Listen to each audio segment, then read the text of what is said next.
I did not expect Apple to make a laptop like this. The MacBook Neo feels almost out of character for the company. At first, for years you wanted a MacBook, you were usually looking at a starting price of $999 US. Sure, older models like the MacBook Air M1 could fall to around $699 US on sale, but that was still far above what most budget buyers were shopping for. The MacBook Neo starts at just $599 US for education, which is a huge jump downward. That is $500 less than the new MacBook Air M5.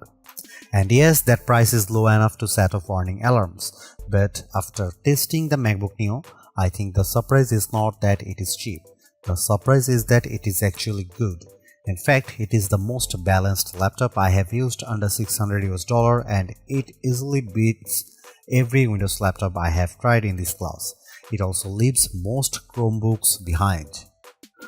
For $599 US, Apple gives you an aluminum body that feels solid and premium, a bright 500 nit display with rich color, and the A18 Pro chip, which is fast enough for everyday work, streaming, browsing, light productivity, and casual game.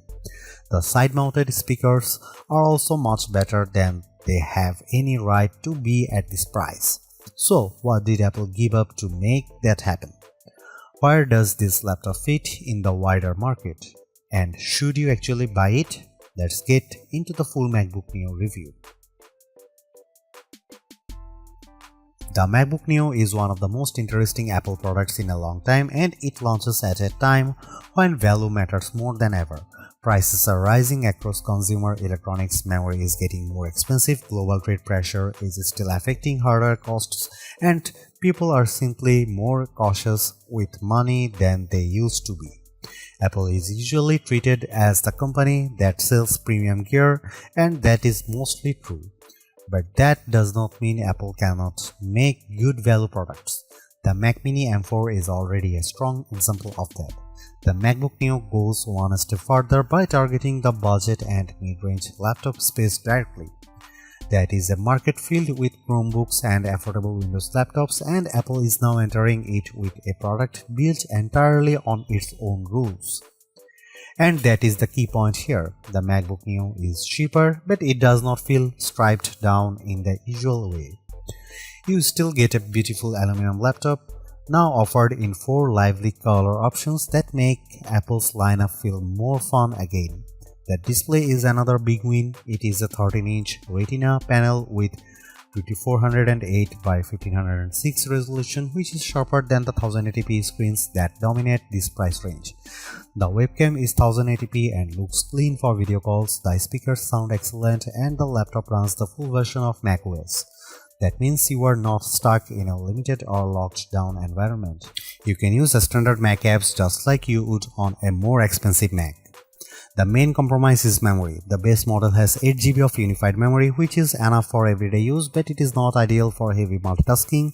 Even so, for standard schoolwork, browsing, office tasks, and light creative work, it performs well.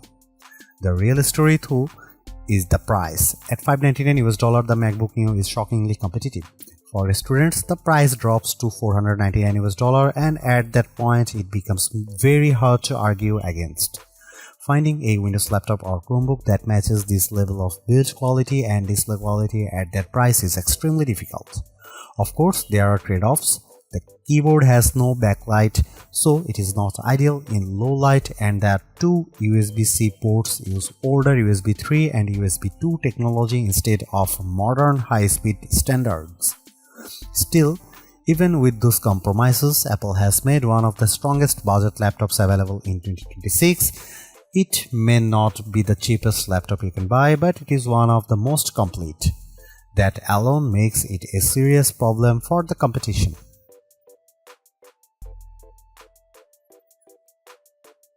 Price is the headline feature here, and Apple clearly designed the MacBook Neo around it. The starting price is $599 US with an extra $100 off for education users.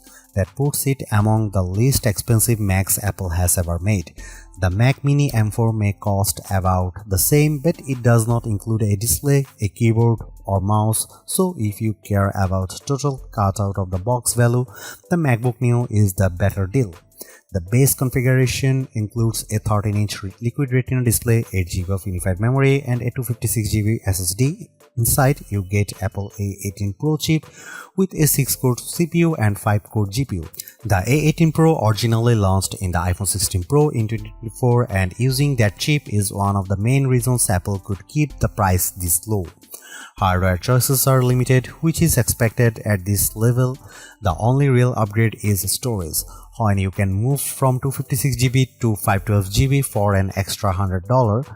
That is not a bad deal in today's market. The higher storage model also includes a Touch ID button on the keyboard, which gives you fingerprint login, Apple Pay support, and easier authentication. The base model does not include Touch ID. At this price, the MacBook Neo goes directly after low-cost favorites like the HP Chromebook Plus 15.6-inch and the Acer Aspire Go 15. That alone is notable because Apple almost never competes in this part of the market. But in build quality, materials, and overall presentation, the MacBook Neo is ahead of nearly everything in that group. It also changes the meaning of entry-level Mac. The MacBook Air is no longer the cheapest MacBook you can buy, and that makes the new MacBook Air M5's $1,099 starting price feel less painful than it otherwise would. Still expensive, but a little more understandable. One more small but important note: in the UK and Europe, the MacBook Neo does not ship with a charger, only a USB-C cable. That is clearly part of a wider push to reduce e-waste. But it means some buyers will need to purchase a charger separately if they do not already have one. This is where Apple's usual strength shows up immediately. The MacBook Neo may be affordable, but it does not look or feel like a cheap laptop. That is one of the biggest reasons it stands out so much in this category. The aluminum construction gives it a firm, premium feel that most budget laptops simply cannot match. It also comes in 4 colors, which is a welcome change from the usual sea of grey and black notebooks. The review unit I had was the citrus version, which is a bright green shade that feels fresh without being loud in a bad way. Apple also showed the other colors at the launch event. Silver is the classic safe pick, blush gives you a soft pink tone, and indigo is a deeper blue. All of them look polished, not playful in a cheap way. The metal chassis does mean this laptop is not quite as light as some people might expect. It weighs 2.7 pounds or 1.23 kgs, which is the same as the MacBook Air. That is still portable, but for students carrying it around campus or kids moving between rooms, it is not invisible in a backpack. It is also a bit thicker than the Air. Apple has also colored the keyboard to match the body, which helps the whole design feel more unified. That is a small detail, but Apple does a good job with those little visual touches.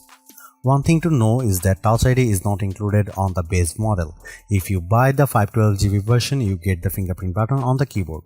That is much more useful than the standard log button on the cheaper model, especially because Touch ID speeds up logins, purchases, password entries, and app approvals. It is a shame Apple locked that feature behind the more expensive configuration, since biometric security is already common on many cheaper laptops.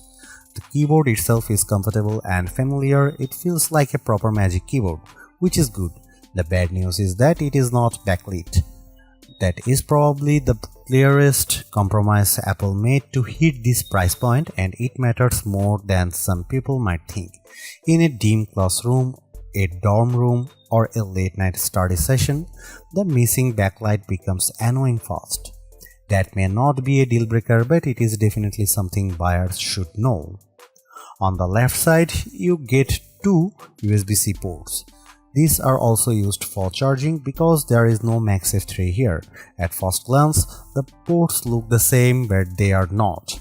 The port closer to the back uses USB 3 and tops out at 10 Gbps, which is fine for modern accessories and decent for external storage, though still far slower than the Thunderbolt 4 or Thunderbolt 5 on more expensive MacBooks. You can plug in a 4K 60Hz monitor through it, which is useful. The second USB-C port uses USB 2, which is far slower and only really suitable for basic accessories like a mouse or keyboard. That means the two ports may look identical, but they do very different jobs. This is one of the strangest cost-saving choices Apple made. It works, but it is not elegant. Someone could easily plug a device into the wrong port and wonder why performance is so slow. Even if the logic makes sense, from a cost perspective, USB 2 in a 2026 laptop feels hard to defend. But outside of that, the design is excellent for the money, the aluminum body feels premium, the screen size is practical, and the display is one of the best parts of the laptop. At 13 inches, the panel is portable and easy to carry. At 2408 by 1506, it is sharper than the standard budget laptop display. At 500 nit, it is bright enough to use in a lot of different environments, and with support for 1 billion colors, the image looks rich and vibrant. If you are used to cheap laptops with dim, flat, washed-out panels, the MacBook Neo will feel like a major step up. It is one of the best displays you can get on an affordable laptop and maybe the best overall. The only thing missing is touchscreen support, which Apple still refuses to add here.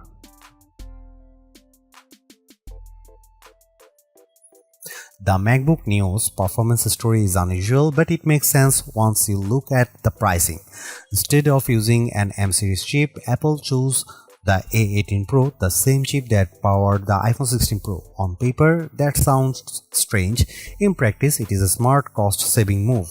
Apple has been building mobile chips for much longer than its computer chips, and the latest iPhone silicon is extremely capable. For a budget laptop, that may be a better approach than using a weak conventional laptop chip that struggles under normal use.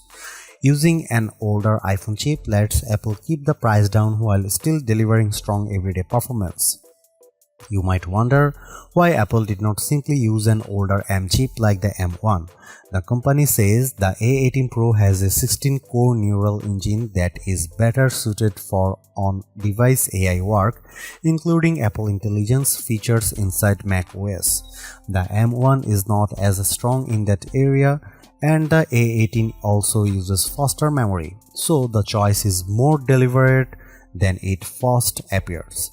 Because the A18 Pro is still a 64-bit ARM chip, you are not getting some limited phone-only system here. The MacBook Neo runs full macOS, which means standard Mac apps work normally. And that matters. This is not a lockdown machine like many Chromebooks, which are limited to a narrower set of apps, or Windows 11s laptops, which are restricted in annoying ways and often push you toward Microsoft Store downloads and Edge browsing. The MacBook Neo avoids that kind of frustration completely.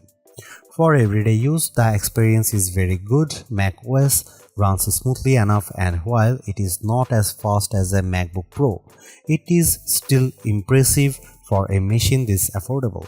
I would recommend keeping the workload light and realistic. Use built-in apps, office software, browsing, streaming, and basic creative tools, and the Neo behaves well. I tested it with GarageBand and Keynote, and both worked without issue. That is exactly the kind of software this machine is meant to handle.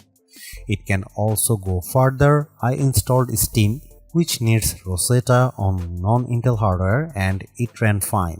That shows how open the Neo is compared with Chromebooks and other budget systems. You are not trapped inside a limited app ecosystem. Apple's ecosystem integration is also fully intact.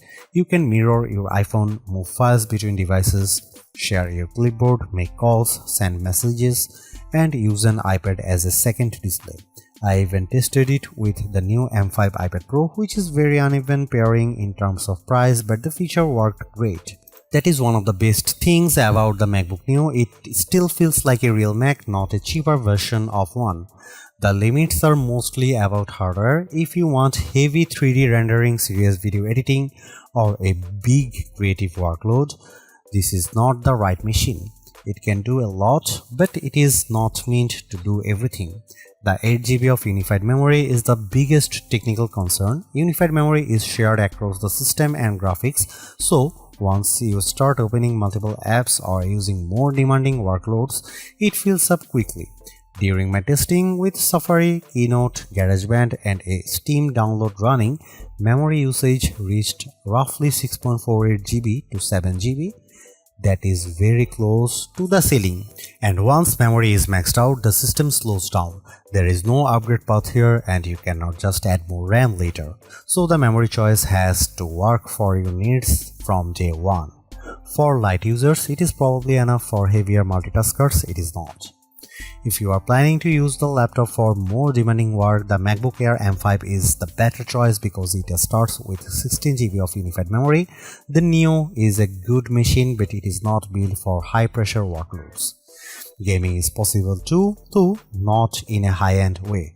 I got Cyberpunk 2077 running at a playable 30 FPS using the For This Mac preset. It was heavily reduced visually with many settings turned low or off, but the fact that a fanless $599 laptop can do that at all is genuinely impressive.